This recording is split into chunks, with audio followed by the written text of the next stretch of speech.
to perfected Manga Ultra Goku a Instinct. demon. This And you know what? I'm gonna say it. If Moro gets animated, hell, even Granolah, y'all are going to glaze the fuck out of those two arcs more than any arc in 2025, maybe since like Cell.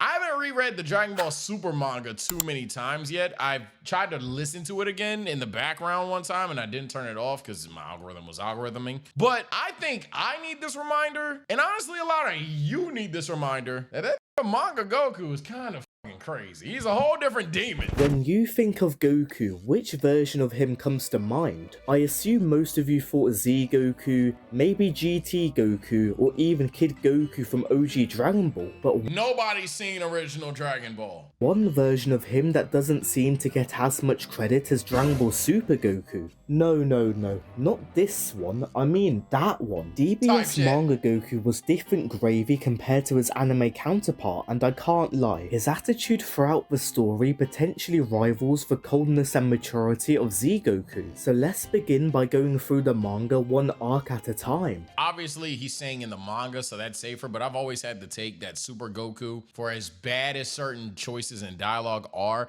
is somewhat an underrated character simply because this is a Goku that kind of just like learned all the shit he needed to learn in terms of his personality and his being, and now it's just about his path to power and his true ways of getting stronger and shit like that. And in the manga, they kind of go from that back to Goku learning more about his heritage and stuff. So this is really interesting because I understand that what I'm saying in terms of the anime, that's always going to be a somewhat hot take. Some people are going to say facts. Some people are going to say I'm caping.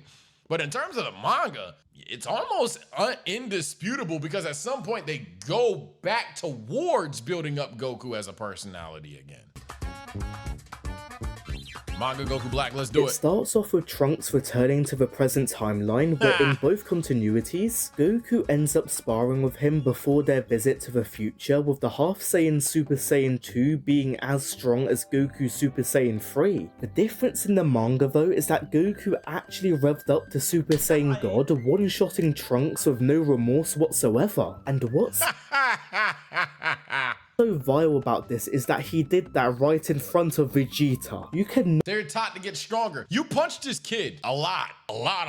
Even that one time in the filler. And then you need his kid. That was canonic. And then before that, you fought his kid to the death and killed his mentor. You deserve that. Not do that to Trunks, only the prince has the rights to beat up his son. Anywho, once Trunks tells him that Black is way stronger, I love how Goku understands the threat cannot be toyed with, and on numerous occasions he's hell-bent on wiping out Black from the map instead of itching for another fight. Also, this is proven by Goku not going to Universe 10 to fight Zamasu, which meant the Kai chose to switch bodies with him specifically solely from watching the battle with Hit and Godtube. Once they arrive at the future. Chat, you niggas be watching these streamer niggas. Some niggas at the streamer university and shit at the recording of this video. Sometimes your favorite YouTuber takes a break, comes back. I know some of you thinking, it should be me. If you could change now Ginyu style with any content creator, who would it be, man? I know that has nothing to do with nothing, but comment below or chat, type it up. If you could change with any motherfucking creator, who would it be, man? Like creator for a day type shit. We get to this infamous scene where Goku seems to have never kissed Chi-Chi before. But let me clear this up. It's meant to be a joke based on Goku and Chi-Chi being an old-fashioned couple, and in Japanese... I didn't expect Valkyrie. Pokimane, Corey, C-React. Shout out C-React. Me. Ew, me. Nigga, you're gonna be broke. Mr. Beast, Duke. That's a freak pick. Duke is a freakier pick than Johnny Sins. You just want bitches on your dick. Specifically, solely from watching the battle with Hit and Godtube. Once they arrive at the future, we get to this infamous scene where Goku seems to have never kissed Chi-Chi before. But let me clear this up. It's meant to be a joke based on Goku and Chi-Chi being an old-fashioned couple, and in Japanese culture, old couples don't traditionally kiss in public. So basically, it's just Goku being unfamiliar with Trunks kissing Mai out in the open rather than kissing in general. Goku... Well. Look at you now. Look at you now. Are y'all gonna take that correction and accept that? Or are you gonna call it copium? You have to decide what you're gonna do with that information. I told you it was just a joke and not to take it too seriously. That's up to you now. Goku's opponents have far exceeded just his multiverse. It's now the English translation. No, maybe you knew that. Maybe I didn't know that, to be fair. I just knew it was a fucking joke and not to overplay it as if Goku doesn't know what the fuck a kiss is. Maybe I subconsciously knew that or subtly knew that but couldn't explain it. Maybe there's other people in the comment section that knew that. A lot of you niggas ran with the narrative that, yeah, no, Goku just never saw a kiss a day in his life and fuck that, they assassinated my character. Throwing hands with him by making the joke look worse than it was and turning the Western audience against him. Back to it, everyone already knows that Black is Zamasu, and at the start, Vegeta was pulverizing a Super Saiyan Goku Black using his blue form. However, Trunks is anxious of the deity's transformation being stronger than ever, advising to finish off the Kai this instant. You know what Goku does? He genuinely demands Vegeta to skip his turn and defeat Black already. I've already said this on my first ever video, but we need more of this version of Goku, and to this day I still think both DBS Anime and Z Goku would not say this with how he wanted to spare both Frieza and Vegeta's lives. A majority of comments on that vid, however, had pointed out that Z Goku would say that since he ordered for Gohan to kill Cell. So let me nip this bud real quick. Okay, because that's a good counterpoint. I think Z Goku deals with this dilemma. So it's unfair to say Z Goku wouldn't do it, because when Z Goku does it, he's looking for a successor and he wants to go home because he has no control of the situation. And then when Z Goku doesn't do it again in the manga, he's still looking for that same successor because he was just disappointed with Gohan. Until Gohan untaps his potential and then he thinks it's Gohan again. And then he's at the point where, fuck it, somebody needs to kill Boo. But he's also at the point where he kills Yakan just because, he kills Blank just because, he wants to stop Boo before spawning, all that other stuff. But when Goku's looking for a successor, that's when he pump fakes it. Prior to that, Goku didn't learn the lesson that, hey, some people need to die. So it's kind of like a Mickey argument to say that Z Goku wouldn't do it, but technically he wouldn't do that given the story presented to him. Gohan was the only one on the planet who had the power to actually beat the android. If Goku was stronger, it's possible he'd let Cell power up to 100% like he did for Frieza. This contrasts with the current situation where Manga— I don't think so. At this point, we're talking about if Goku saw Gohan go down, and theoretically, Goku either could snap himself or was always strong enough to power up. I don't think Goku seeing Gohan get defeated, or if Goku just went first, would just like OD troll it if he's still looking for that successor and knows his successor isn't ready yet. Because that's what he was looking for at the moment in time. Now, I especially don't think it happens if Cell fucking killed Gohan. I think we all agree with that. The only way is if we're writing Goku to not give a fuck about someone else taking the mantle. Then, oh, for sure. Then absolutely. If Goku's not like, yo, Gohan's next up type shit, like let's say he trains with Gohan, he realizes Gohan's strong, but he's still not looking forward to Gohan surpassing him quite yet, which would kind of be out of character. But let's just roll with it. Oh, for sure, he's letting Cell power up. He literally did that with Frieza despite everything, for sure. Goku would assumingly fold Black like Origami too, as he's equal to Vegeta but still goes out his way to follow Trunks' wishes. 2. Z Goku had already scrapped Cell beforehand in one of the most stunningly animated fights by this point, even when he knew he had no chance whilst the stronger Gohan was available on the Z Fighter's bench. Okay, now guess how many times the Saiyan fought Black in the manga?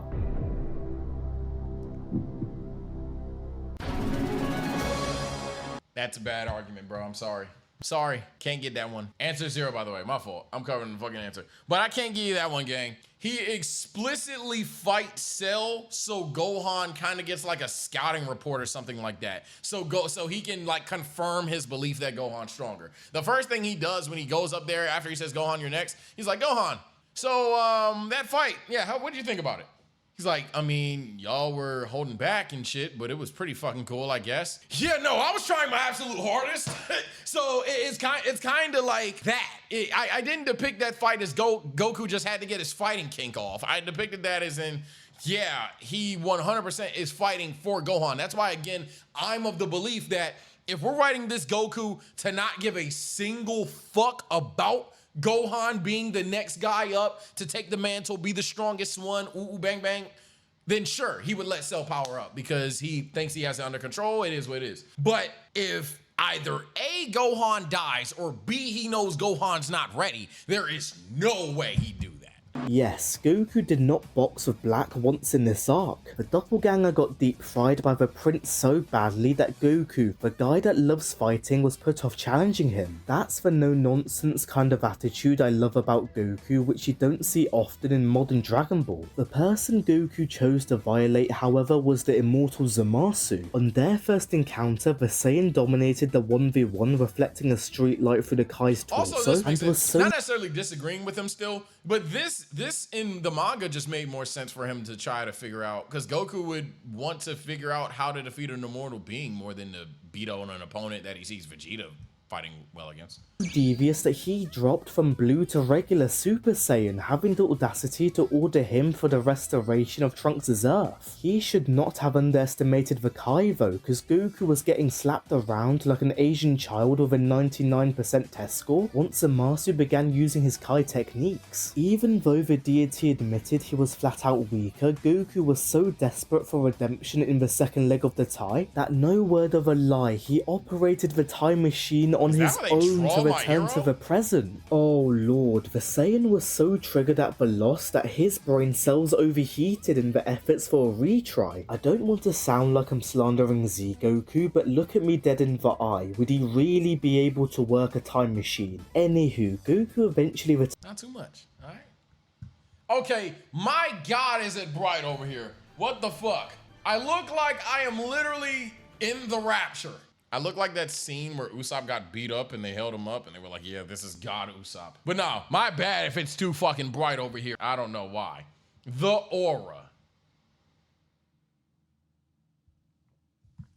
Turns for the rematch, beginning with the Mafuba on Zamasu, but the Kai was able to escape the jar since Goku took a coupon instead of the actual seal. Even I must admit it's an L on Goku's part, but to be fair, mistaking something for the seal is a bit more plausible than forgetting it entirely. This probably suited Goku better though, because he destroyed Zamasu physically by sliding him across the granite and practicing combo strings with his body, but also emotionally, because he not only tells the Kai that God is more than enough to defeat him, he also says he's weaker than even Trunks, affirming the Zero Mortals plan won't be accomplished by a bum like him. His words cut so deep into Zamasu that his merged version was obligated to ask who's weaker than Trunks now. But honestly, just take your loss, having to fuse with Why did Trunks catch 2 strays like that? And nigga said, you're even weaker than Trunks. Who weaker than Trunks? Who the fuck weaker than Trunks? another man so you could conjure up a response to Goku speaks volumes. Look, the merge was this close to failing as well, because Goku was proactive in tossing a key blast at the deities the minute he saw Black change the ear of his Patara. As always, Goku demonstrated his battle IQ at the arc's climax by sealing Blue's overwhelming power within himself to fight at 100% continuously. This meant the Saiyan had completed Super Saiyan Blue, which is such a cool concept in my opinion, but I'm still unsure if I prefer. Random thing for me to get my shit off. This is why I love Goku as a character compared to a Vegeta. I like the fact that Goku just does it and you figure it out. And then, but like with Vegeta, which y'all say the king of character development is, and I swear it's not slander. It's just like what I'm pointing out. Vegeta kind of like has to tell you, like WWE monologue. This is gonna work for me, brother.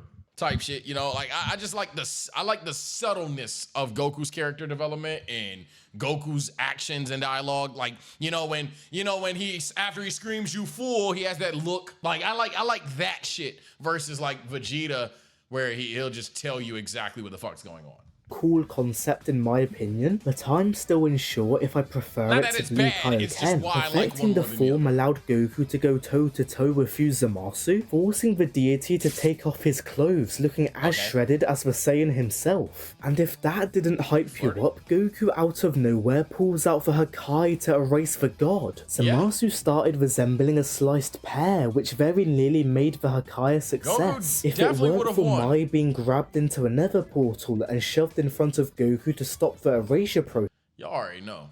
Me personally. Oh no, I can't stop! No! I have the main antagonist literally wiped from existence and I'm supposed to stop? I'm sorry. Life is life, nigga. Welcome back to our timeline. I've waffled so much about this arc particularly, but what can I say? Goku's character was a walking... We know what the Super Dragon Balls are now. Now we have our wish to make a wish on them, selfishly. Let's do it. dub throughout, from his demeanor, his roasting, and his skills as a martial artist. And if that don't work, fuck her. She did. Okay, so this is gonna be contentious because everyone has different opinions on which tournament power they like more. However, when we're talking about Goku specifically, you're taking away one of the best fights Goku's ever had. I'll start there. But Goku's also cool in this arc, and he has he's a part of one of my favorite moments. Not with Roshi actually being able to, questionably, fair enough, but like fight Jiren for that little bit of time, even though I think that was executed well more than it wasn't. But it's still an awesome moment to see him learn like one more lesson live in the tournament. It's kind of like the perfect setting for him to do it. It's poetic that it's in a tournament as well. It just works. Blunt. Goku's character was at its lowest in this arc, with his focus on pure strength as a means to beat Jiren. Each one of his teachers told him it's not the way to go about things, and this got so bad that Roshi had to intervene, reminding him of how to be a martial artist by using an imitation of a certain divine technique. I do like how the manga executed UI Sign's debut though, where Goku affirms he's a student of the Turtle School, which honestly makes more sense than getting cooked by your own spirit bomb, even at the cost of forgetting the advice of his previous mentors. Also, one line that really puts... Yeah, I'll say that. Which do I like being the better catalyst, this or the spirit bomb? Yeah, that's fine.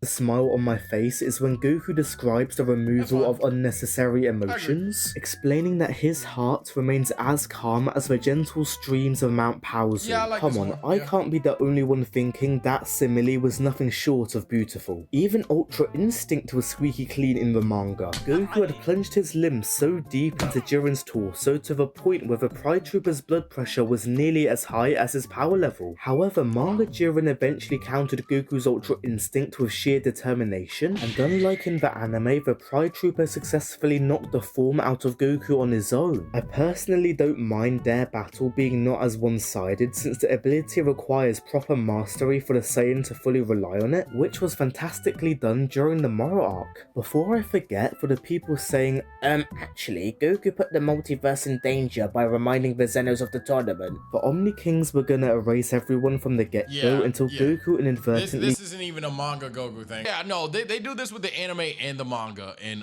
it's fucking annoying. Like I said, I don't even think this is one of my points where I can say, see, Super Goku's underrated. No, this is just where people just want to shit on Goku here, really as a character in general.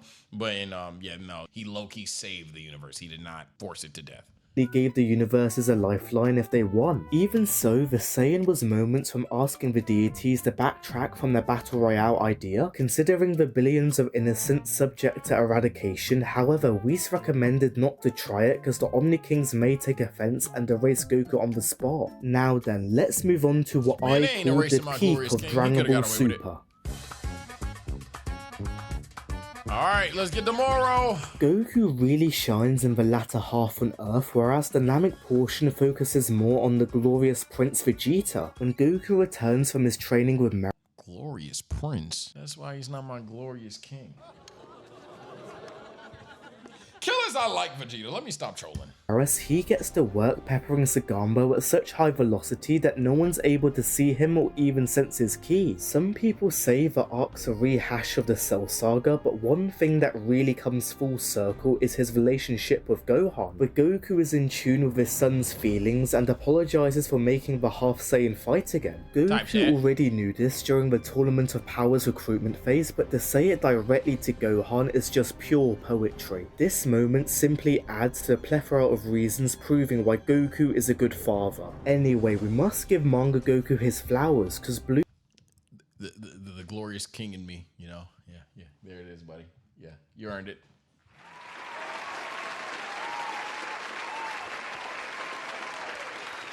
He's on the right side of history. This guy's all right. Blue finally looked unstoppable with how he manhandled Sagambo. Look how Goku full-on punctured the convict's liver and got him posing like LeBron with that beautiful kick. Honestly, the satisfaction from this beatdown nearly erased my memories of all the times Blue got humbled. As much as I would love to talk about UI Sign vs Moro, in the end he got destroyed since the ability can't reach its full potential when relying on pure power alone. This paled in comparison to when Moro tanked an instant transmission Kamehameha at the cost of his arm, but in one of the most diabolical scenes, Moro strolled towards the Saiyan just to regrow his arm through Goku's chest. The Tyrant had no need to do that. He could have regenerated like a regular villain, but no, Moro was intent on raising his kill count. With that said, Goku's comeback was all the more sweeter when he eventually tapped into perfected Ultra Instinct. This was unlocked. Come on, man. Say my guy ain't like this ain't tough. More sweeter when he eventually tapped in. Like this ain't tough, bro. Come the fuck on, man. To perfected Ultra Instinct. This, and you know what? I'm gonna say it. When this is going to be reanimated, if this gets animated, I pray to God it does. If Moro gets animated, hell, even Granolah, y'all are going to glaze the fuck out of those two arcs more than any arc, maybe in 2025, maybe since like Cell, nigga. People are like, now that it's been time, now people are starting to turn heel on things. The Bardock scene, Moro himself, this fight, the ending of this fight. Definitely, granted, a lot of you guys didn't like the ending to this fight when it first happened, I'll be fair. But I know for a fact when that bitch gets animated, oh my God, I already know y'all are gonna lose y'all shit. And if I'm wrong for saying Moro, which I do think it'll be Moro, it's Granolah, we don't stand a chance. The debut of Ego Vegeta animated, we don't stand a chance, chat. I'm telling you right, it's over. That's ball. That's let's go home. That is genuine let's go home. They're going to be insufferable. It's over. And now I really look like I'm in heaven. Was unlocked by Meris's sacrifice, doing so for the greater good of the universe, where for once an angel craved for justice rather than simply being a spectator. Not gonna lie, their friendship over the course of the arc is underrated, especially the conversation Meris remembered about how both Goku and the Galactic Patrol reform villains. And what ties this scene together is that the Saiyan initially boils in rage at the loss of his friend, but takes the moment to inhale a breath of fresh air, calming himself down. Remaining tranquil to achieve a new state of power is foreign to Dragon Ball. Normally anger is the catalyst for all these transformations, so seeing quite the opposite of this trope makes this death hit so much harder. This concept was also foreshadowed during Goku's training, when Meris explains the fundamental of Ultra Instinct as achieving self-control in the face of a jarring shock to his emotions, putting the final— Oh, chat will never achieve Ultra Instinct. You niggas lack self-control more than anybody I've seen in my life.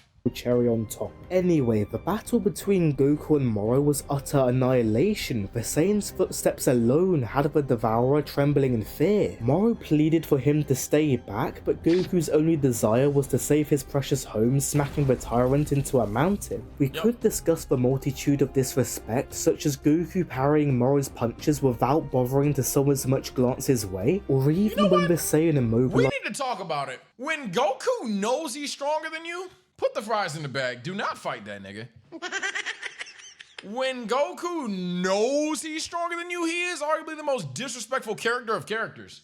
Genuinely. I think in every fight when he's been the stronger guy, he's done something unbelievably disrespectful. Utilized him with the God Bind to dish out a gut punch so vile, it blasted Moro off the space in Team Rocket fashion, creating shockwaves across the globe. However, the scene which sealed the deal for me is when Goku flicks a senzu bean at the tyrant, promising to spare him if he never breaks out the galactic prison again. I totally get why some people hated Goku's choice here, but you must remember that the Saiyan's been mopping the floor with a full power Moro up till now according to Piccolo, so it's fair to assume the Devourer had no more tricks up his sleeve. Moving on, when Moro chomps in the senzu to restore his limbs, as you can guess, the tyrant broke the promise, ready to pierce the Saiyan's chest exactly like before. But no joke, Goku's sheer strength caused Moro to break his arm on impact due to Ultra Instinct hardening his body automatically. Plus 1,000. Good lord, not even Doc McStuffins with all the equipment in the world can hope to fix that arm. You thought that was the worst of it? Because upon Moro's betrayal, Goku flat out calls him a coward, squats to his level, reverted to base, and proceeds to ponder the age-old question, have you ever worked out?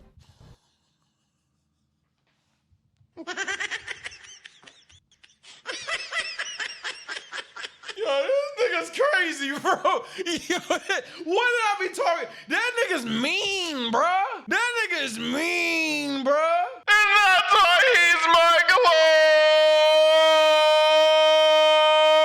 glorious king. Out of pocket for that shit. Way crazy. out of pocket. What do you gain from that?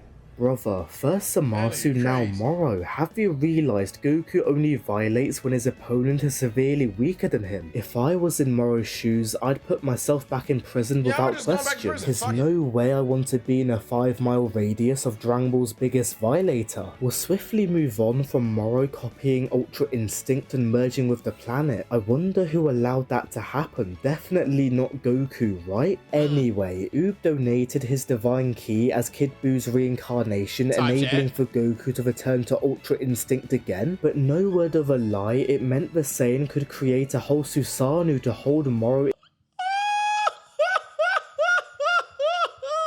Yeah, obviously, spoiler warning to this entire video. You shouldn't be watching the manga version, but yes, this nigga Goku, unironically, could just be in Naruto. That nigga, no red eyes, is a Susanoo.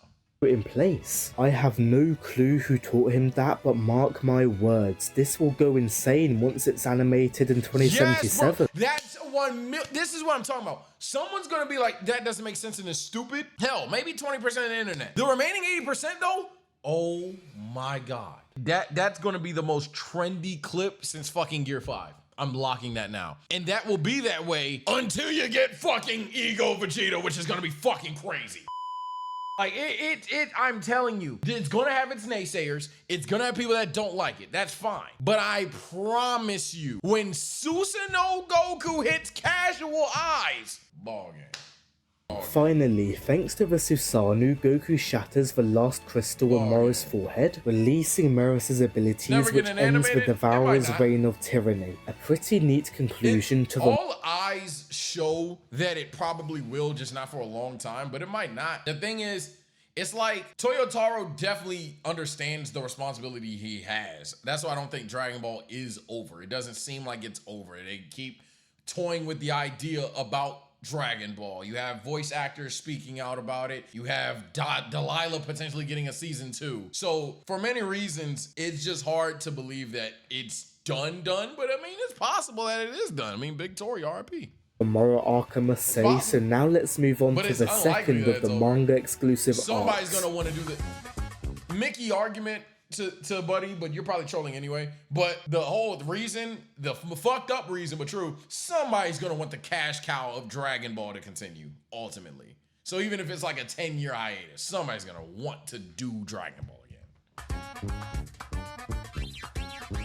Goku's development was truly sublime. For one thing that really sets him apart is that he overcame his fear of needles when helping Whis administer vitamins for the Oracle Fish. Honestly, you could argue he's on par with Z and GT Goku from this moment alone. Furthermore, Ultra Instinct's progression is one of the highlights of this arc. Thanks to Meris's training, the Saiyan's now able to tap into perfected Ultra Instinct at will. However, you're likely wondering how he could get any stronger, maybe find a way to reach Super Saiyan 100. Nope, Whis explains that the next step for Goku is to develop his own style of the divine technique instead of mimicking the angels. I kind of like this because Goku's been spamming Control C for the longest time, such as the Kamehameha or the Solar Flare, so for Whis to encourage him to do the Destructo Disc, or the Spirit Bomb, or the Kaioken, or the Instant Transmission, or the time that he used smaller Destructo Discs to cut up an arena. And I'm pretty sure he can do multiform too, but he thinks it's stupid. Yeah, he has a lot. Yeah, a lot. Do his own thing really puts Goku out of his comfort zone. The next goal that Angel proposed is to stop equating Ultra Instinct to a transformation, so instead of striving for a new form, Goku's mission is to master it to the point where he can even use the technique in base, resembling an angel that always has it switched on. This principle is applied during Goku's first encounter against Granolah, where the Saiyan used God and Blue in conjunction with the divine ability to evade the civilians' attacks. However, once Granolah strikes his vitals, Goku is forced to use his trump card, and like his battle of Moro, he got to humbling. The Saiyan protested against Granolah's use of AI, elbowing him into the fauna, but also froze the civilian mid-strike, having the nerve to put a grown man in timeout. See, here he go. Here he go. Here he go. Up above. Goku then sprayed air punches at Granolah, ricocheting him across the battlefield, and would have won if it weren't for the civilian using his clone to stall for time so he could deal the finishing blow. I still don't get how Goku even lost. Weren't the issues relating to UI's accuracy fall-off resolved in the previous arc? We then jump ahead to when Gas became the universe's strongest. Since he can utilize any ability thanks to the wish, Goku challenges Vegeta, testing if he can really use instant transmission to its fullest. Gas scoffs at the Saiyan's technique being superior to his, but Goku explains only he had the capability to teleport to this planet due to mastering the move from years of experience. The pair proceed their scrap whilst teleporting from planet to planet across the entire universe. No, this was fun! I completely forgot about this! This was so fun!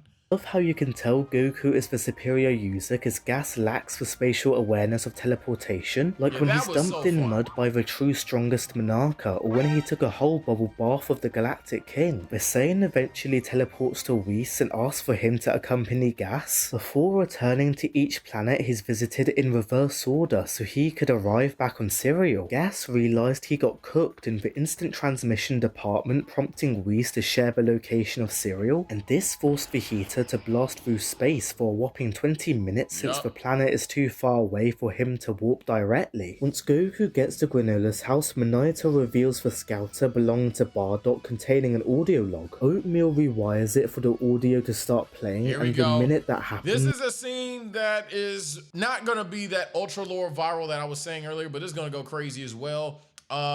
Gonna get its mixed reviews. I personally don't hate it, but I understand why some people do. Some of our wishes came true, because Goku finally remembered his parents from when he was an infant just from hearing the words "stay alive," which Bardock said before sending his son to Earth. As a result, Goku now understands his own Saiyan pride, explaining he didn't have faith in his own strength earlier, so Minato defines pride as accepting your own nature and sticking to your convictions, which is universal for any race out there. Goku understood this assignment during the final fight with Gas, where he accepts his carefree nature and toggles through his moveset for the transformation best for his power, True Ultra Instinct. This isn't a new form, by the way. In layman's terms, it's basically UI Sign with the perk of using emotions, unlike the silver hair. Anywho, Goku made an expression so similar to Bardock that it triggered Gas's PTSD from 40 years ago, enabling for the Saiyan to serve a punch so strong it it broke Vegeta's tusk. The power-up meant he had a slight edge over gas, which is put to good use by firing a Kamehameha that charred his opponent. However, there's one moment I must point out where gas kicks Visane's face. Do you know how Goku responds? He counters by storing up and firing a mouth beam straight at Vegeta. Good lord, I know Goku is using his emotions, but he has never done that in his entire life. Well, I mean, if it's a transformation making Goku as natural as possible, I'm surprised he doesn't have like fucking Hyper Fang. Goku bites people a lot.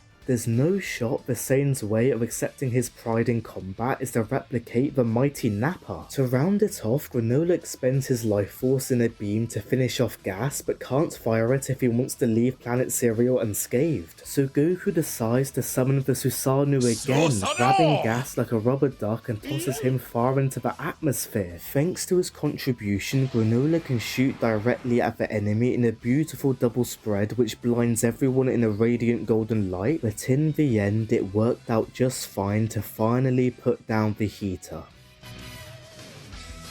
Nah, I can't. Again, we are gonna have to wait, so I can wait. But the day that y'all gotta see Manga go crazy, boy. Overall, I think DBS Manga Goku's character is a great continuation from his Z variant, who actually keeps his maturity of an adult unlike the anime version. And as with all Gokus, this one cemented himself as a martial artist with how he perfected Super Saiyan Blue and his application of Ultra Instinct. Hopefully I was successful in giving you a new appreciation for arguably the most underrated version of Goku. And finally, thanks so much for taking the time out of your day to watch this entire video. Thanks, man. You know what I'm saying? You know what I'm saying, man? My glorious king in all editions is a demon. Let me know your favorite manga Goku moment, even if it's not in Super. Let me know your favorite anime Goku moment. What is your favorite Goku moment in general? We might gotta rank Goku moments one day.